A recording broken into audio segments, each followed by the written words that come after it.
Okay, welcome back. I'm now going to continue my 32 and 32 with the Minnesota Vikings.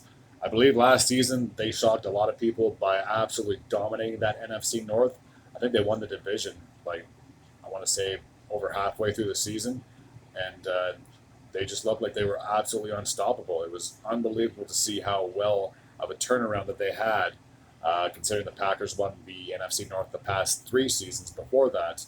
So for the Minnesota Vikings to get to step up and do this was absolutely huge. So they finished with a record of 13-4. They got the number 3 seed, I do believe, in the NFC. Yeah, they got the number 3 seed. Uh, so going into the last week of the season, again, they already had their season wrapped up, so they were able to get a victory in week 18, but at that point, it ultimately did not matter. There was no way they were going to be able to fall down to the fourth seed in the NFC because the Tampa Bay Buccaneers finished with 8-9. So had the Vikings lost the last game of the season, it ultimately would not have played a factor at all into them being third or fourth in the conference. So they had 9 games at home, and then they had 8 games away. So when it came to their home record, just like the Cowboys, they were absolutely dominant. They had 8 home wins to only 1 loss. And then when it came to their road wins, they finished with 5 away and 3 road losses. So not too shabby on the road, but like I said, they were absolutely dominant when it came to their home field. And then when it came to their division, they got 4 wins out of 6 games. So pretty good performance, like I said, for the Vikings for this past season. And now I'll take a quick little peek at their stats. Actually, before I do that, I want to actually go through their additions and subtractions before I go on to Kirk Cousins and friends stats. So they have acquired Josh Oliver at tight end, which I think was a little, I want to say, confusing considering they just acquired. I'm going to be terrible with names. I'm going to look up his stats on here. Actually, uh, they just acquired the tight end from Detroit this past season. So the fact that they went out and acquired another one, maybe they just want to have a two-headed juggernaut on the tight end position. So Josh Oliver is just coming over from the Baltimore Ravens. He spent the last 2 seasons there. Prior to that, he spent the 2019-20 season with the Jacksonville Jaguars. And we'll take a look at the 2 other additions or key additions. They also brought in Byron Murphy Jr., a cornerback on defense. And we'll take a quick little peek and see where he played at just this season ago. So for the past 1, 2, 3, 4 years, he was in the NFC South with the NFC West. I do apologize, with the Arizona Cardinals. So I'm obviously looking for a bit of a change of scenery there. I'm sure he'll be able to help on the defensive side of things. And Marcus Davenport, a defensive end, he has been signed by the Vikings, and I'll take a look and see where he played last. So 1, 2, 3, 4, 5. He spent the last 5 seasons with the New Orleans Saints, so he's moving from the NFC South to the NFC North. Like I said, after playing all those years with the Saints. And then we'll take a look at a few key losses. 2 of them are on the defensive side of things, and one's on the offense. So Patrick Peterson, who I ultimately forgot played with the Vikings since he played all those years prior with the Cardinals. Let's take a look and see.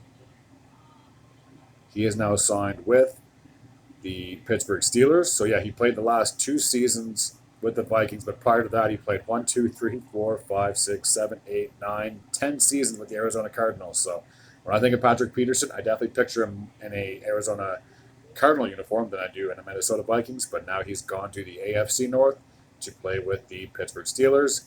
Dalvin Tomlinson at defensive tackle. He has now signed with the Cleveland Browns. And Adam Thielen, the wide receiver, he has now departed, and he is part of the Carolina Panthers offensive side of things. So he was with the Vikings for many seasons. Obviously, when it was him and with Stephon Diggs, that was like the 1-2 pair when it came to the wide receiver role. And since Diggs has departed, they brought in Justin Jefferson, who's been an absolute stud on the offensive side of things. So they had Jefferson and Thielen, but evidently they felt that they don't really need a two-headed monster when you have such an amazing threat on the offensive side with Justin Jefferson. So he will be the key to their offense moving forward. So I'll take a quick little gander back and check out Cousins' stats. and then I will make my prediction for the upcoming season.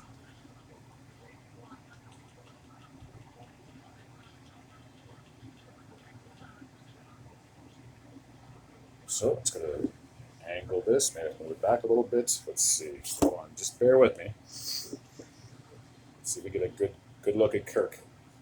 Captain Kirk. Come on. Oh, looks good there. The lighting's not that great. Okay, so Kirk Cousins finished last season with 4,547 yards. He had 424 completions out of 643 attempts and a touchdown to interception ratio of 29-14. Nick Mullins was the backup. He had a total of 224 yards, 21 out of 25 attempts, one touchdown, and one pick. And just for spits and giggles, let's just take a look at a few other people. So Dalvin Cook, he was released by the Vikings, and he is obviously signed with the New York Jets. So last year he came off a pretty decent season. He had 264 attempts at the rushing with 1,173 yards and 8 touchdowns. Alexander Mattison had 74 attempts for 283 yards, 5 touchdowns. Kirk Cousins ran the ball 31 times, finished with 97 yards, so he almost reached that 100-yard plateau, and 2 rushing scores. Jalen Reagor had 4 carries for 25 yards. Justin Jefferson had 4 carries for 24 yards and a touchdown. And Ty Chandler had 6 carries for 20 yards.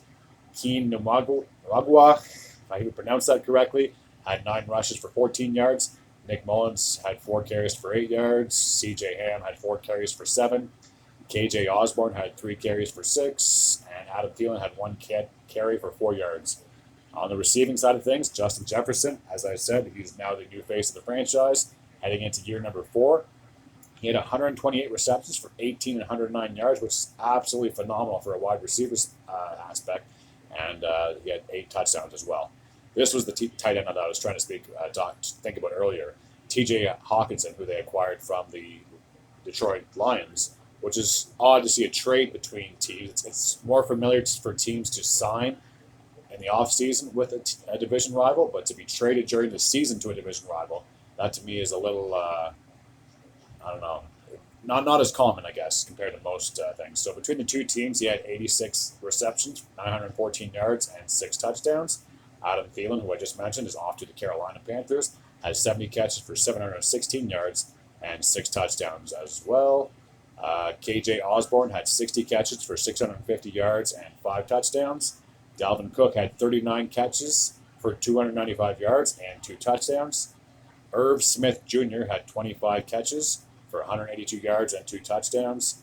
Jalen Naylor had 9 catches for 179 yards and a touchdown. Johnny Munt had 19 catches for 140 yards and a touchdown. Jalen Reagor had 8 catches for 104 yards with a touchdown. And Alexander Mattison had 15 catches for 91 yards and a touchdown as well. And then CJ Ham had 10 catches for 86 yards, 0 TDs.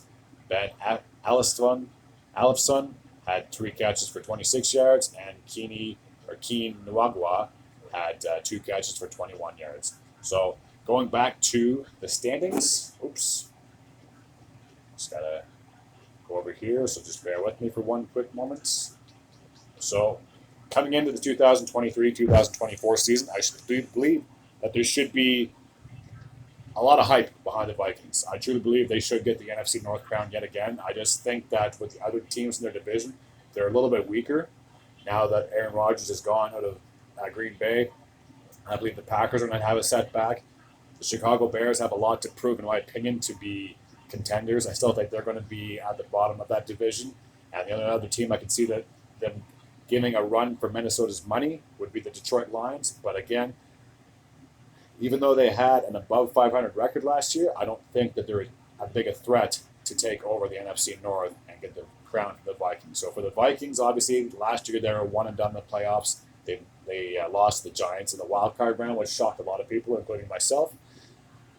They have a lot to prove. Not so much season-wise, but playoff-wise. Obviously, the last time they had any type of a run was in the 2017-2018 season when they went all the way to the championship game, but then they obviously fell to the Philadelphia Eagles. So therefore, they were not able to get into the Super Bowl, which is too bad because they had the Super Bowl was in their home arena. So Obviously, Tampa did it in 2021 where they went to the Super Bowl, had their own arena. 2022, the LA Rams had the home field. So it's very scarce for teams to host the Super Bowl and obviously be a part of it as well. So, like I said, for the Vikings this upcoming season, they should easily get the NFC North crown, but I can't say they're for sure going to be division round for sure. I can't say they're going to be in the NFC Championship for sure. There's too many teams in the NFC side of things that are contenders over the Vikings, in just my opinion. Now, if you're a Viking fan, please just take that with a grain of salt. They could easily prove me wrong, but like I said, they've been one and done so many times. It's hard for me to get on the team and say, yeah, I have all my faith and all my belief in this team going into this season. They should get into the playoffs. They should get the NFC North crown, but where they go from there is another question. As always, thank you very much for tuning in, and until next time, take care.